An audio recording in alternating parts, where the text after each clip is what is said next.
رحنا.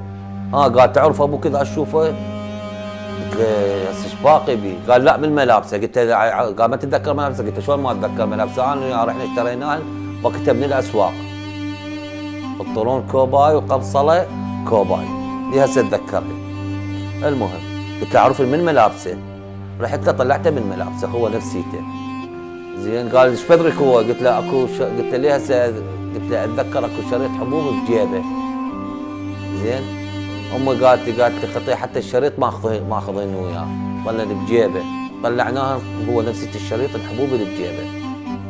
من هاي تذكرت بانه هو هذا ابوي. هو سبحان الله، الله شاهد وحق لا اله الا الله، اروح وارجع عليه، اروح وارجع عليه 4 مرات 5 مرات اروح وشلون قلبي يرف عليه والله العظيم.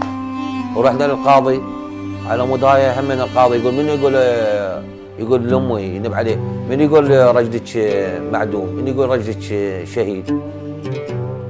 بكل الاحوال ما اعرف شنو السالفه، اريد اعرف، اريد نعرف السالفه شنو هو. زين احنا الكوت كله يعرفنا ويعرف ابويا. زين ودي يعرفنا كل الزين ويعرفنا بين ابويا معدوم فرشوا بيتنا.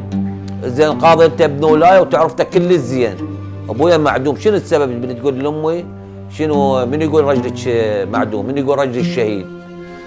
زين امن الوطني اعطونا بهذا، قالوا احنا نعرفه كل الزين، مدير هو امن الوطني هو نفسيته رجال، هم ما نعرفه احنا هم يعرفنا هو طلع الرجال. قال هذول ودي ولايه ودي الشرقيه وهم كتب لنا اخر شيء نبي يقول اريد الكتاب من الدفاع المدني بحث صدام حسين. زين من يعطيك كتاب مال الدفاع المدني بحث صدام حسين؟ وين اكو هيك؟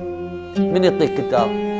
زين الدفاع المدني الشعبي بهيك سالفه، اريد اعرف الدفاع المدني من كان يتدخل بالامين؟ اكو واحد كان يدق بالامين؟ ما حد يدق بالامين.